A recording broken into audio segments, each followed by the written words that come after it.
We called the venue and canceled everything, my mom announced. That man isn't right for you. My dad added, the deposit wasn't refundable, so we saved you some money too. Then the venue manager called me, Miss Thornton, someone claiming to be your mother tried to cancel your event at your own property. Should I call security? My blood ran cold when the phone rang, but nothing could have prepared me for the icy fury that spread through me when I heard the words, Miss Patton, your mother tried to cancel your wedding. Not just a wedding, my wedding. And the most stomach-dropping, jaw-dropping detail? She tried to cancel it at the very venue I own, the one I spent years building from the ground up, completely oblivious to the empire right beneath her feet. I was reviewing contracts, just another Tuesday, when the venue manager, bless her heart, called. Her voice, professionally concerned, immediately put me on high alert. Miss Patton, she began, I apologize for the disturbance, but we've had an unusual situation. A woman identifying herself as your mother attempted to cancel your wedding scheduled for next month. She seemed quite insistent. My grip tightened on the phone, my knuckles white. I'm sorry, I managed, my voice barely a whisper. Could you repeat that? She did. She called about an hour ago, demanding we cancel everything. When I explained we needed authorization from you directly, she became rather upset. Mentioned something about saving you from a terrible mistake and a non-refundable deposit. Then came the kicker. The manager paused, Miss Patton, I have to ask. Given that you own the Riverside estate, this struck us as particularly odd. Should we be concerned about security? The irony hit me like a splash of ice water. My own parents, trying to sabotage my wedding at the very place I'd bought and poured my soul into 3 years ago. They had no idea I owned it. Not a single person in my family did. Thank you for calling me directly, I managed, my voice steady despite the seismic shift happening inside me. Please flag my event with additional security protocols. I'll be implementing some changes to the guest list.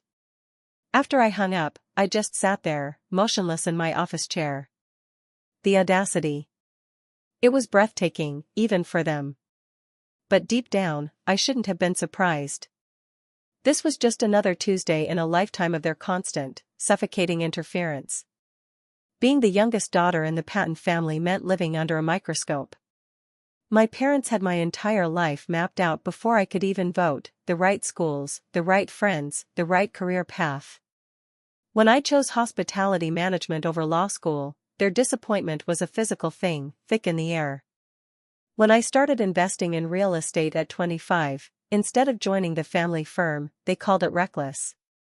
Now, at 32, I'd built a seriously successful portfolio of event properties across the state. The Riverside estate? That was my crown jewel. A historic mansion I'd rescued from foreclosure, a total disaster, and transformed into the most sought-after wedding venue in the region. The renovation had taken 18 grueling months and nearly wiped out my savings, but the result was spectacular: crystal chandeliers, gleaming restored hardwood floors, gardens straight out of a fairy tale. My parents knew I worked in event planning. They just assumed I was still managing other people's properties, barely scraping by on commissions and tips. The truth would have meant acknowledging my success, and clearly, that wasn't happening anytime soon. My phone buzzed. A text from my mother. Dinner tonight at 6 o'clock. We need to discuss your poor judgment. This is for your own good. I stared at the message, a slow burn of anger rising in my chest. My fiancé, James Mitchell, is an absolutely wonderful man. We met 2 years ago when his sister hired me to plan her anniversary party. He's a civil engineer, quiet confidence, terrible sense of humor that somehow makes me laugh every single day. He treats me like an equal partner, supports my business ambitions, and has never, ever tried to change who I am. But he wasn't what my parents wanted. His family wasn't wealthy or connected. His dad was a retired postal worker, his mom a nurse. James drove a sensible sedan instead of a luxury car, preferred hiking to country clubs, and had absolutely no interest in their social circles. To them, he was beneath me. That dinner invitation? Pure ambush. They tried to cancel my wedding behind my back, and now they wanted to lecture me about it in person. The old version of me might have shown up, gritted my teeth, desperate for peace. But that version of me died somewhere around the third time they undermined my career choices. Instead, I forwarded the venue manager's message to my lawyer, Garrett Sullivan, with a brief note about potential harassment concerns. Then I called James. "Hey, beautiful," he answered, his voice warm and easy. "How's your day going?" "Interesting. My parents just tried to cancel our wedding." Silence. Then, carefully, "I'm going to need more context for that statement." I explained everything: the venue manager's call, the attempted cancellation, my mother's demanding text. James listened without interrupting, which is one of 1,000 reasons I love him. When I finished, he asked, "What do you want to do?" "Because I'm good with whatever you decide. We can elope tomorrow if that's easier." "No," I said firmly. "We're having our wedding exactly as planned, at my venue, with everyone we care about. But I think it's time my parents learned a few things they've been conveniently ignoring." "I'm listening," he said, a smile I could hear in his voice. "How would you feel about moving up the rehearsal dinner, making it a bit more elaborate?" "I have absolutely no idea what you're planning," he laughed, "but I'm completely on board." Over the next 3 days, I made arrangements. The rehearsal dinner would now be hosted at the Riverside estate 2 weeks before the actual wedding. I sent formal invitations to my parents, my older sister Vanessa, and her husband Keith. I also invited James's family, several close friends, and some key business associates who'd helped me acquire and renovate the property. My mother called the day after receiving her invitation. "A rehearsal dinner at that venue? Darling, this is excessive. You're spending money you don't have on a marriage that won't last. Your father and I only tried to cancel because we love you." That venue manager was incredibly rude to me, by the way. "You should report her." "I'll take that under advisement," I replied, neutrally. "Will you be attending the dinner?" "Of course," she sniffed. "Someone needs to talk sense into you before you ruin your life completely." The following morning, I met Vanessa for coffee. She'd driven 3 hours just for this, which told me everything. "So, they actually tried to cancel your wedding," she said, stirring her latte with a little too much force. I shouldn't be shocked, but somehow I still am. "Remember when they tried to cancel your college enrollment because they didn't approve of your major?" I recalled. "English literature instead of business administration. You had to threaten legal action." "Exactly. And when Keith proposed, they spent 6 months trying to convince me he was after the family money. Never mind that Keith's family has more money than ours ever will. They just couldn't handle not controlling the narrative." I wrapped my hands around my coffee, absorbing its warmth. "How did you finally get them to stop interfering?" "I moved across the state and started only communicating through email. Birthday cards, holiday greetings. Nothing substantial. They eventually realized I was serious about maintaining distance." She paused, studying my face. "But you're planning something different, aren't you?" "The rehearsal dinner is going to be enlightening for everyone involved," I admitted. "I'm tired of them thinking I'm barely surviving on my questionable life choices." Vanessa grinned. "Good. They've underestimated you since you were 15 and told Dad you weren't interested in joining the family business. Show them exactly what you've accomplished." After coffee, I returned to the estate. Patricia, my amazing venue manager, met me in the main office. "We've had another interesting development," she said, handing me a message slip. "Your mother called again this morning. She wanted to know if we offered any family discounts for the rehearsal dinner since she assumed you were paying our standard rates." I couldn't help but laugh. "What did you tell her?" "That our pricing was non-negotiable and any arrangements would need to be discussed with the property owner directly." Patricia's expression was carefully neutral. She seemed quite put out. "Said something about venues being more flexible with valued clients." "I'm sure she did," I said, filing the message. Walking through the estate's rooms, I marveled again at how far it had come. When I first toured the foreclosure, it was a disaster. Water damage, overgrown jungles, broken windows. But underneath the neglect, I saw the bones of something extraordinary. The purchase had terrified me. I'd liquidated my entire investment portfolio, cashed out my retirement accounts with penalties, and taken a personal loan that made my accountant visibly uncomfortable. My parents, if they'd known, would have had me declared incompetent. Even Vanessa had worried. But I'd done my research. The location was prime, the architecture stunning, and there was nothing else like it. The renovation tested every skill I possessed. I learned blueprints, negotiated with contractors who didn't take me seriously, solved problems I never imagined. There were late nights in the gutted ballroom, surrounded by debris, wondering if I'd made a catastrophic mistake. Arguments with contractors. Rejections from banks. But I pushed through, partly from stubbornness, partly from a desperate need to prove myself, and partly because I genuinely loved the property. Each completed room felt like a victory. The first time I stood in the finished ballroom, chandeliers glittering, I actually cried. My parents never asked about any of it. During our infrequent phone calls, when they bothered to inquire about my work, I'd mention being busy with a major project.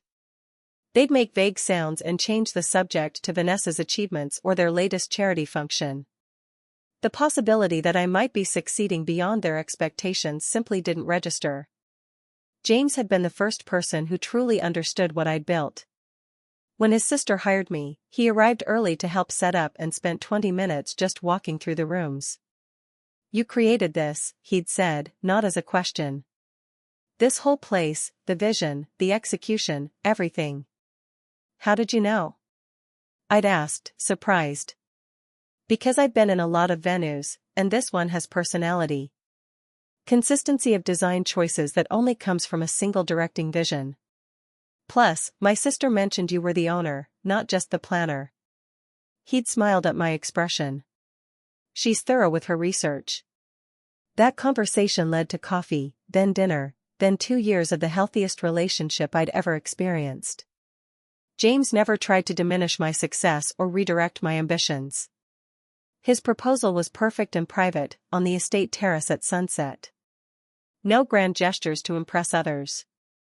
Just James, looking at me with complete certainty, asking if I'd like to build a life together, the same way I'd built this business, with vision, determination, and partnership. My parents' reaction to the engagement? Predictable. My mother asked leading questions about James's background, career, intentions. My father ran what he thought was a discreet background check. When they concluded he was simply an ordinary man from an ordinary family, the disappointment was obvious. "You could do so much better," my mother had said over lunch, her voice pitched to sound concerned. "Someone with more potential, more connections. You're still young enough to attract a higher caliber of partner." I put down my fork carefully. "James is an excellent partner. He's kind, successful in his own field, and treats me with respect. What more should I be looking for?" "Ambition, darling. Vision. Someone who matches your background." She'd sipped her wine delicately. "This man is fine for a casual relationship, but marriage is about building a legacy. Surely you understand that." The irony was overwhelming. My mother lecturing me about ambition and legacy while completely oblivious to the empire I'd been building. But explaining would have required admitting they'd been wrong about me, and I knew they weren't ready for that conversation. Instead, I changed the subject and started planning my wedding exactly the way I wanted it. Every decision was made with James and me in mind. My parents had opinions, of course, invitations too informal, menu too adventurous, timing inconvenient. And, most frequently, that Riverside estate charges premium rates. "You're throwing money away on frivolous luxury. A simple ceremony would be just as meaningful and far more practical." I'd agreed noncommittally and continued with my plans. Let them think I was being reckless. The truth would be so much more satisfying. Garrett, my lawyer, had been invaluable. Not just as a lawyer, but as someone who understood toxic family dynamics. His own parents had disowned him when he came out in college, so he had no illusions about unconditional parental love. "You know they're going to escalate," he'd warned when I told him about my rehearsal dinner plan. "People who are used to controlling others don't handle losing that control well. Expect retaliation." "I'm counting on it," I'd replied. "Better to force the confrontation now, on my terms, than let them undermine my marriage for years." He nodded approvingly. "Just make sure you document everything. Save voicemails. Keep emails. Maintain a paper trail. If this goes as badly as I think it might, you'll want evidence." The documentation proved useful almost immediately. After the venue manager's call about the cancellation attempt, my mother sent a series of increasingly frantic emails. The first claimed a misunderstanding. The second insisted I was being manipulated by James. The third demanded I call her immediately to discuss my concerning behavior. I'd saved them all without responding. Each message built my case more thoroughly than anything I could have said. 2 days before the rehearsal dinner, Vanessa called.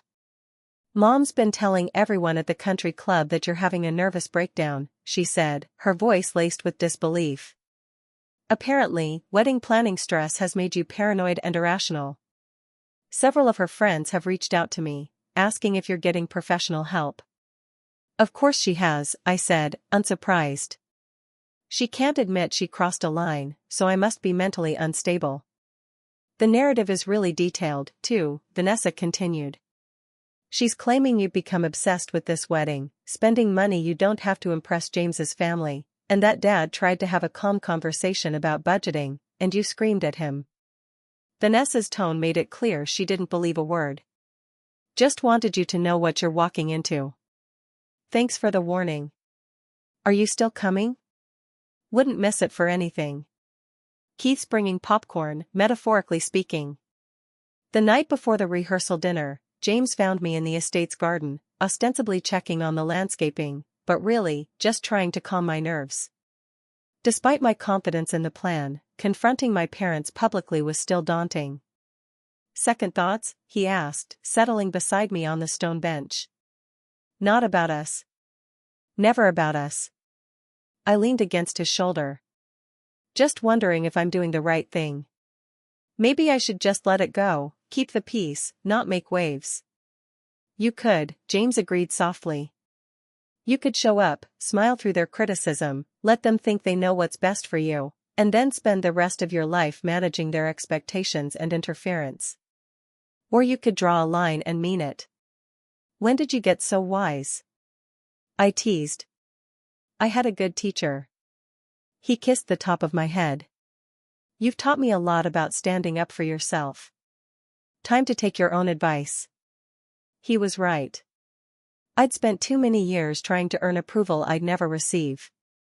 The attempted wedding cancellation had been a gift in its way, a clear demonstration that my parents would never respect my autonomy. Now I just needed to follow through. The night of the rehearsal dinner arrived with perfect weather. The estate gardens glowed with thousands of string lights, a magical atmosphere. The catering team had outdone themselves. My parents arrived exactly on time, impeccably dressed. My father wore his authority like a second suit. My mother surveyed the venue with that critical eye she'd perfected over decades. "Well, I'll admit the property is lovely," my mother conceded as they entered. "Though I still think you're wasting money. Have you considered a smaller ceremony? Something more appropriate for your budget?" James appeared at my side, handsome in a navy suit. "Good evening, Mr. and Mrs. Patton. Thank you for coming." My father gave a curt nod. My mother barely acknowledged his presence. Vanessa arrived moments later, her expression sympathetic. "This place is gorgeous," she whispered, hugging me. "You've really outdone yourself." "Wait until you see the ballroom," I replied. Guests mingled for cocktails. My parents held court near the fountain, no doubt sharing their concerns about my impending marriage. I caught fragments of my mother's voice. "It's so impulsive, really. We've tried to guide her, but she's always been stubborn." Garrett arrived fashionably late, a knowing look in his eye. Ready for this? He asked, accepting champagne. Absolutely. Dinner was served in the grand ballroom. I'd arranged seating for maximum impact. My parents were at a table near the front, perfectly positioned to see and hear everything. The meal was exceptional. Conversation flowed easily, and I waited until dessert was being served before standing to make my speech. The room quieted as I tapped my glass. James squeezed my hand under the table, silent support. Thank you all for being here tonight, I began, my voice clear. This venue means a lot to me, and I wanted to share this evening with the people who matter most. I paused, watching my mother lean forward slightly. My father's expression was already skeptical. Many of you know I've worked in event planning for years. But there's something I haven't widely shared. I took a breath. 3 years ago, I made what my parents called a reckless financial decision. I took everything I'd saved from my supposedly mediocre career and purchased a foreclosed property. The Riverside estate was in terrible condition, but I saw potential. I spent the next 18 months renovating it, learning construction management, building relationships with contractors and vendors. It nearly bankrupted me, but I believed in the vision. My mother's face had gone pale. She was starting to understand. Today, the Riverside estate is the premier wedding venue in the region. We're booked 2 years out with a waiting list. The property value has increased by 300%. And yes, since this seems relevant, I own it completely. No mortgage, no investors, no partners. The silence in the room was absolute. My father's expression had shifted from skepticism to pure shock. Vanessa was grinning openly. So, I continued, my voice gaining strength, when someone recently attempted to cancel my wedding at this venue, claiming they were saving me from financial ruin and poor judgment, the manager called me immediately. Because I'm not just the bride. I'm the owner. And I have very strict policies about who can make decisions regarding events at my property. My mother found her voice, though it came out strangled. You own this place? Every chandelier, every garden path, every carefully restored floorboard, I confirmed. I also own 2 smaller event venues across the state and recently closed on a 4th property downtown. My supposedly reckless career has been quite successful, actually, just not in ways you bother to notice. I turned to James, who was watching me with unconditional pride. James has supported my business from the moment we met. He spent weekends helping me interview vendors, reviewed contracts when I was too exhausted, and never once suggested I should be doing something different with my life. He treats me as a capable partner, which is apparently a foreign concept to some people. My father stood abruptly, his chair scraping against the floor. This is ridiculous. You deliberately deceived us. No, I corrected, calmly.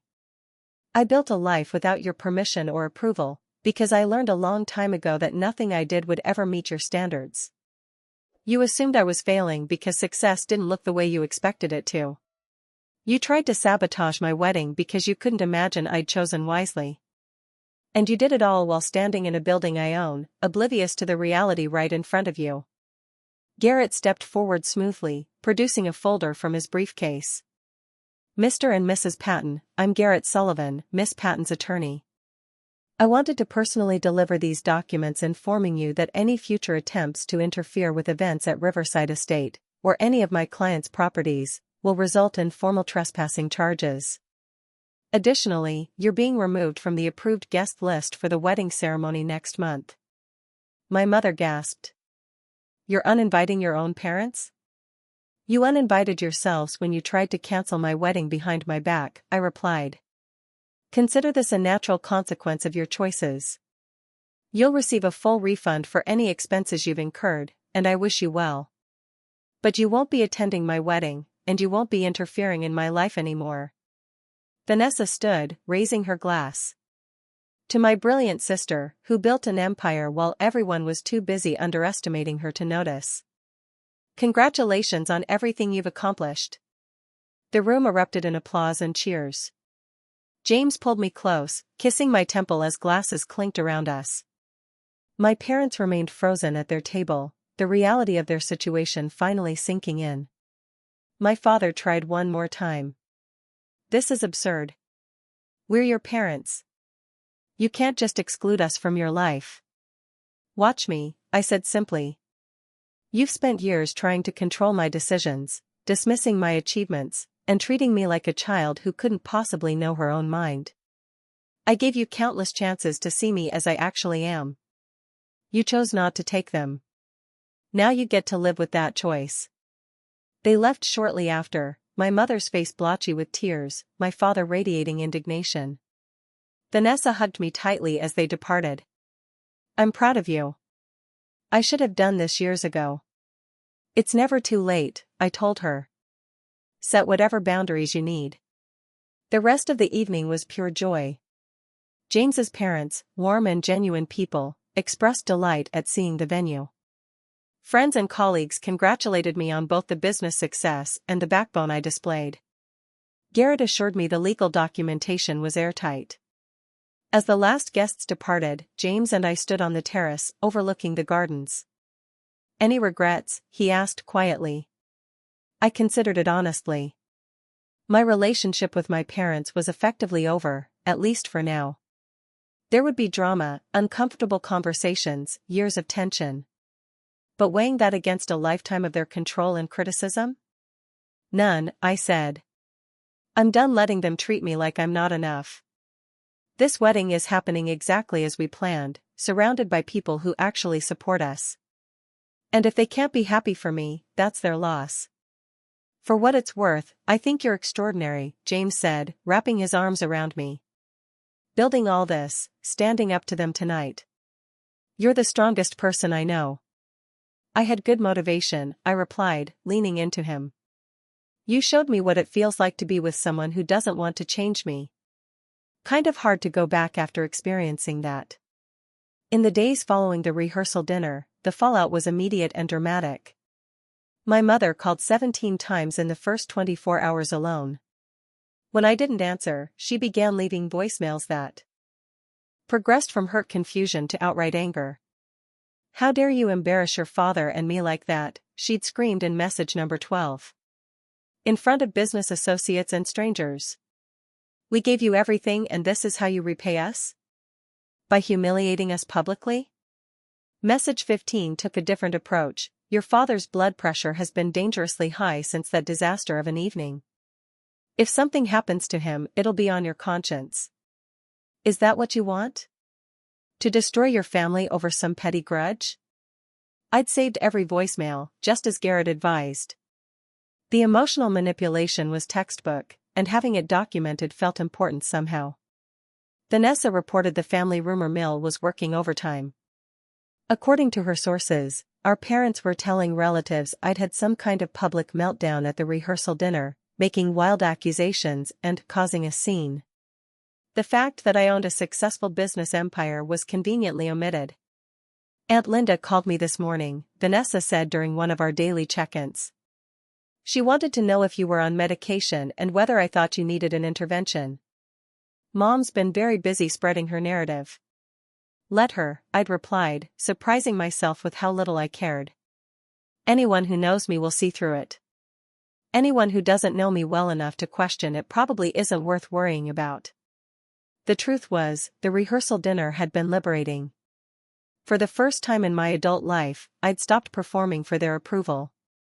I'd stated facts, set boundaries, and refused to be diminished. The consequences were uncomfortable, but the alternative, continuing to let them treat me like an incompetent child, had become unbearable.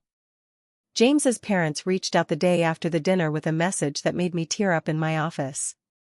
His mother had written, "We're so proud of everything you've accomplished and honored to be gaining you as a daughter. What you built here, both the business and the strength to stand up for yourself, is remarkable. We're looking forward to celebrating your wedding and supporting you both however we can." The contrast between their unconditional support and my own parents' conditional love was stark. James's family welcomed me based on who I was, not what I could do for them or how I reflected on their social status. They celebrated my success instead of feeling threatened by it. I threw myself into final wedding preparations, determined to create an event that reflected our values. The guest list was revised to remove not just my parents, but several of their friends who'd been included purely out of obligation. In their place, I invited people who had actually supported me, former colleagues, vendors from the estate renovation, friends who'd been there through thick and thin. The ceremony design evolved into something uniquely ours. Instead of traditional religious elements my parents had assumed we'd include, James and I wrote our own vows, focusing on partnership, respect, and building a life based on mutual support.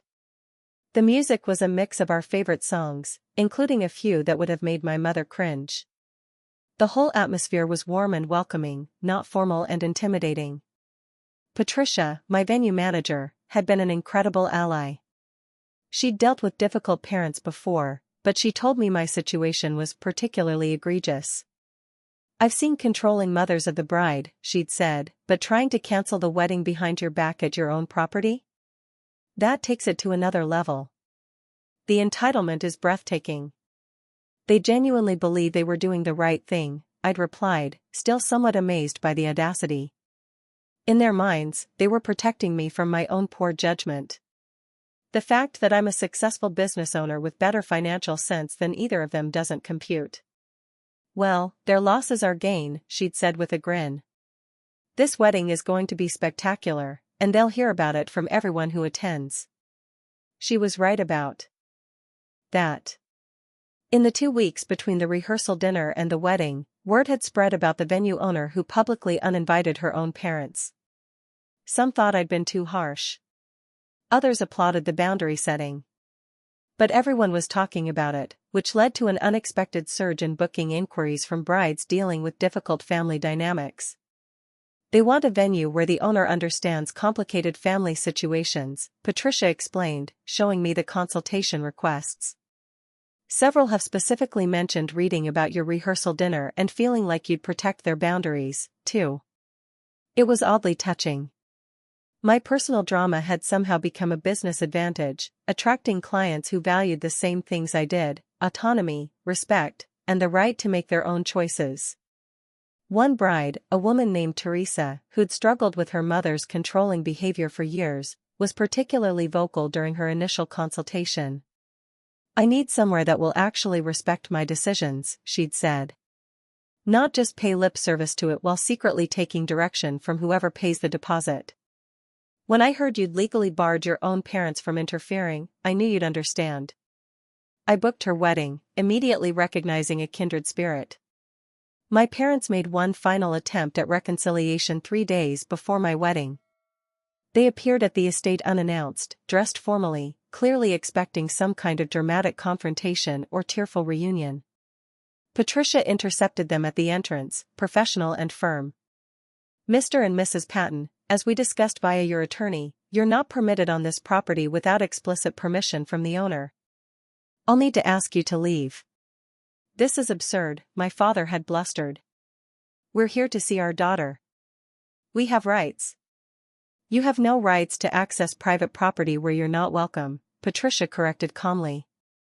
"If you don't leave voluntarily, I'll contact local law enforcement to assist with your removal. Those are your options." I watched from my office window as they stood there, my mother dabbing at her eyes with a handkerchief, my father's face red with indignation. Part of me wanted to run down and fix things, to smooth over the conflict and restore some semblance of family peace. But that part was getting smaller every day. They left eventually, my father making a show of helping my mother to the car as if she were too overcome with emotion to walk unassisted. I felt a pang of something, not quite regret, but perhaps sadness for what could have been if they'd been different people. Vanessa called that evening. "I heard about the attempted ambush. Are you okay?" "Surprisingly, yes," I said. "I thought I'd feel guilty or conflicted, but mostly I just feel relieved. Like I'm finally allowed to stop trying to fix something that was never my responsibility to fix in the first place." "That's healthy," she'd said firmly. "You didn't break this relationship. You just stopped pretending it wasn't already broken." The wedding 2 weeks later was perfect. Vanessa served as my maid of honor, James's sister as a bridesmaid. His father walked me down the aisle with genuine tears in his eyes, honored to stand in for the parents who'd chosen not to attend. The ceremony took place in the garden at sunset, with 200 guests who'd been carefully selected for their actual importance in our lives. My parents sent a brief card expressing disappointment and hope that I'd reconsider my decision. I filed it away without responding. Some bridges needed to burn completely before you could build something better. Patricia, the venue manager who had been instrumental in making the estate successful, pulled me aside during the reception. "I wanted you to know we've had 3 inquiries this week from people who heard about what happened at your rehearsal dinner. Apparently, word got around about a venue owner who uninvited her own parents. They all said they respected the boundaries and wanted to book with someone who understood. Family dynamics could be complicated." I laughed, surprised. "That's oddly heartwarming." "People appreciate authenticity," Patricia said with a shrug. "You stood up for yourself and your business. That resonates." As I danced with James later that night, surrounded by people who genuinely cared about our happiness, I felt lighter than I had in years. The crushing weight of parental expectation, the constant need to prove myself worthy of basic respect, all of it had finally lifted. My mother called 2 months after the wedding. I let it go to voicemail. She called again the following week, then sent an email suggesting we move past this unpleasantness. I archived it without responding. Vanessa reported that our parents were still telling relatives I'd had some kind of breakdown, that the wedding planning stress had made me irrational. Let them think whatever they needed to think. I was busy running a successful business, enjoying my marriage, and planning the renovation of my newest property acquisition.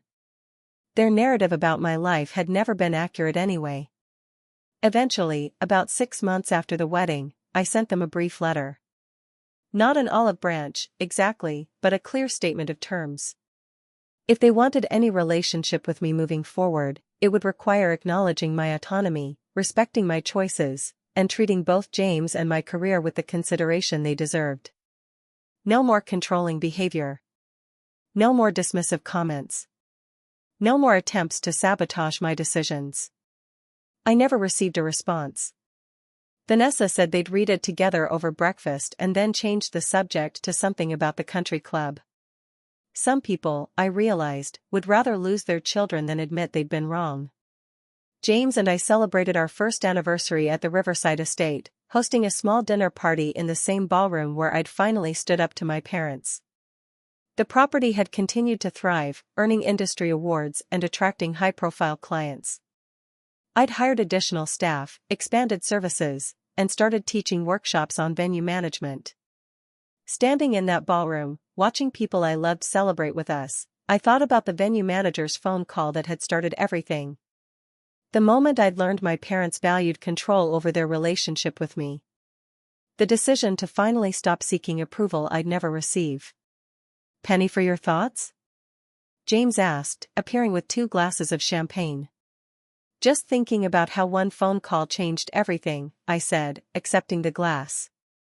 If the venue manager hadn't called me directly, I might have shown up to that dinner ready to apologize for existing wrong.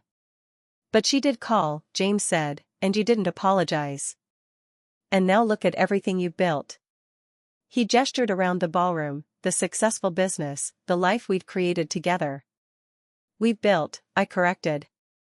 "I couldn't have done this without you." "Sure you could have," he said with characteristic honesty. "You're brilliant and determined and capable of absolutely anything, but I'm grateful you let me be part of it." That was the difference. James saw my strength and celebrated it instead of feeling threatened. He encouraged my ambitions instead of trying to redirect them. He trusted my judgment instead of assuming he knew better. My parents had spent my entire life trying to mold me into someone I wasn't. When I'd refused to comply, they attempted to sabotage the life I'd built rather than accept who I'd become. The attempted wedding cancellation was just the final, perfect demonstration of their priorities. But I'd won. Not because I'd hurt them or gotten revenge in any meaningful way, but because I'd chosen myself. I'd protected my boundaries, built my business, married the man I loved, and created a life that fulfilled me completely. Their approval or lack thereof had become irrelevant. Sometimes, the best revenge is simply refusing to let someone diminish you anymore. Sometimes, it's building something so successful that their attempts to undermine you only reveal their own limitations. And sometimes, it's standing in a ballroom you own, surrounded by people who love you exactly as you are, and realizing their opinions stopped matching the moment you started believing in yourself. The Riverside Estate continues to host weddings every weekend. Each ceremony is a celebration of love, commitment, and two people choosing to build a life together. And if the owner occasionally thinks about the parents who tried to cancel her own wedding, at the very property she'd worked so hard to create, it's only to marvel at how far she's come since learning to stop seeking their approval. Some deposits are non-refundable. Some bridges are meant to burn. And some victories are measured not in confrontation, but in the quiet satisfaction of knowing you became exactly who you were meant to be, with or without permission.